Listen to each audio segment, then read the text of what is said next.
Hi, my name is the Reverend Emma Vickery. I am the rector of Christ Church Kitimat and St. Matthew's Church in Terrace. Today I'm going to be reading to you a story that is called Simon and the Easter Miracle. It is written by Mary Jocelyn and illustrated by Anna Lurashki.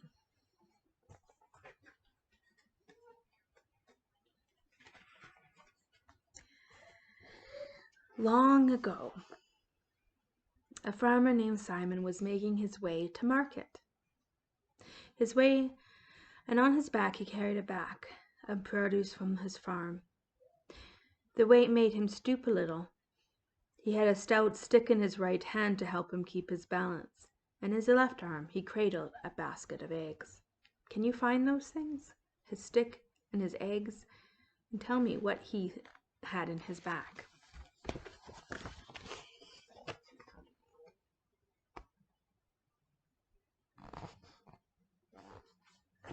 Do you know anybody who uses a walking stick? Do you use a walking stick sometimes when you go on trips?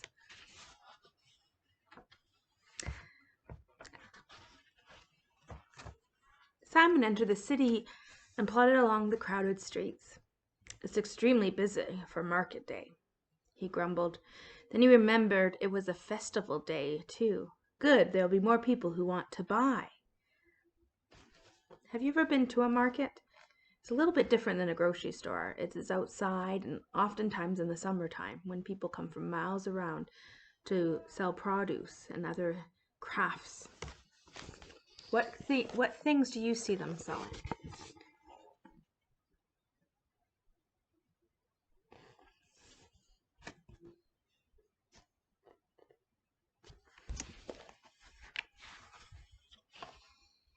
As he turned a corner, he met an angry throng. Throng? That's an interesting word. The farmer watched in dismay. Sneering soldiers were driving some wary wretch toward the city gate. All around, people were jeering, "Crucify him! Crucify him!" Simon stood back. He didn't want to get mixed up in any sort of trouble. That sounds very scary. Have you ever been in a situation like that? What do you see?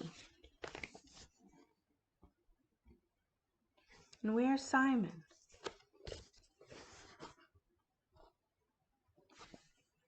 Have you ever seen people in a fight or getting angry?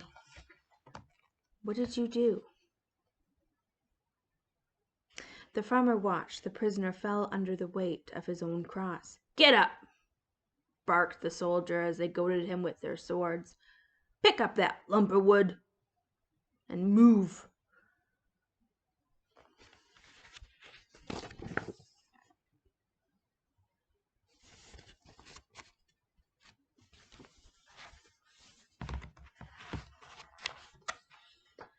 But the man already bore marks of a cruel beating, was already hurt very badly, and they must have given him, and could barely stand alone. And the officer looked around and saw the farmer and his pack. "You," he said, "you're obviously strong. Get rid of the stuff on your back and come and carry his cross."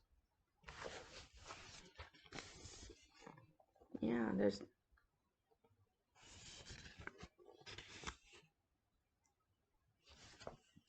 What do you think Simon should have done at that point? Do you think that you would have carried the cross? There was no arguing. The officer's glinting sword made that perfectly clear. Simon tucked his basket of eggs into a corner and leaned his pack and stick across to protect them. Then he went to pick up the prisoner's cross simply because he had to. Who do you see in this?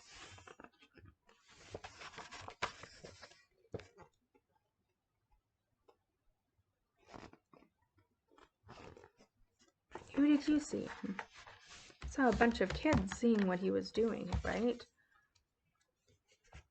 Curious about what he had.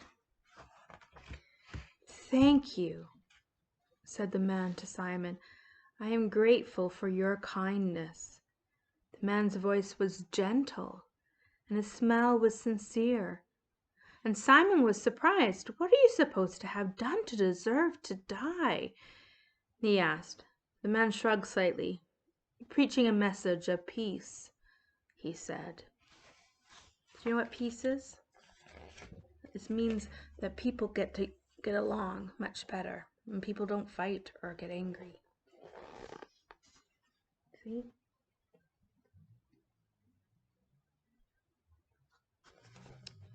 Who was that man?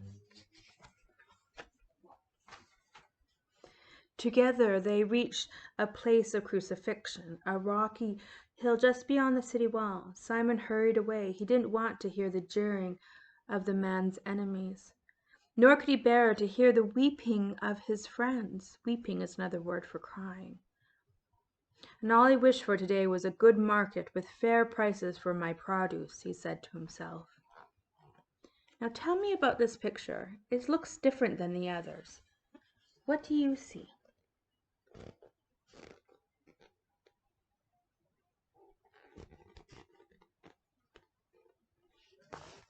I thought it was a lot darker than the other pictures. The other pictures were quite bright and light. This one was very dark.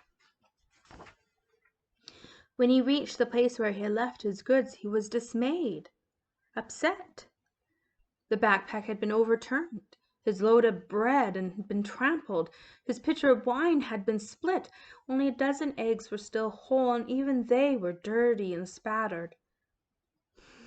"I may as well go home," said Simon. "Most of my produce is ruined. The best of the day has gone. It's not worth me setting up a stall." Can you see who is eating his food?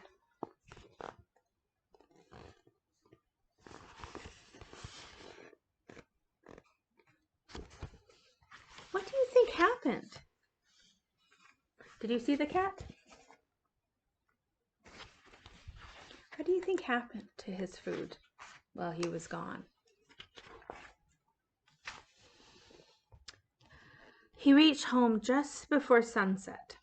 "I shall be glad to have a rest tomorrow," he said. "No work on the Sabbath. That's the rule, and I'm glad to have it." He put the basket of eggs in his shed and sighed as he locked the door.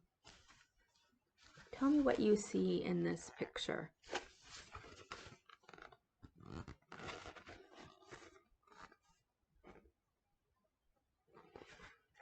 Do you think you would have done the same thing as Simon? Would you have gone home after that situation? It was early on Sunday morning when Simon went back. "What's this?" he said as he peered into his basket. "The eggs are empty." They weren't eggs for hatching. He's still puzzling about this as he fetched his pruning knife and his sickle. Look at it. The eggs were empty. What was happening? Then as he worked in his olive grove, he heard the sound of wings. The 12 pure white doves came and flew around his head. At once Simon knew that a miracle had happened. "Doves are the birds of peace," he said, "and God blesses all those who work for peace." Simon watched the doves fly off beyond the far horizon. Can you count all the doves?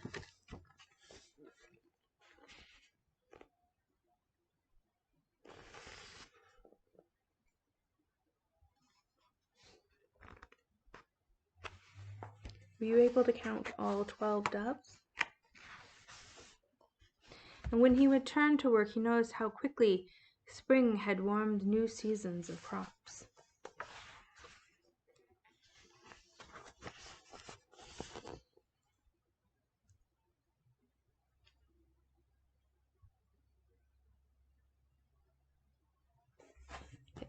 Wasn't that bright compared to those other pages that were so dark?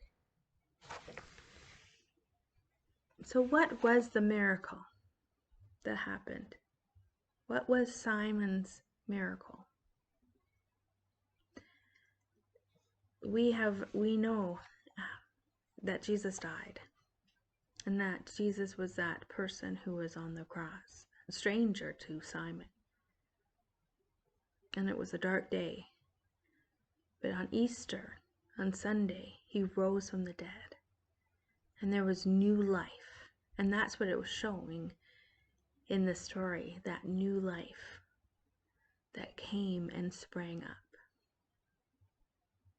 I hope you enjoyed the story for this Good Friday. God bless you.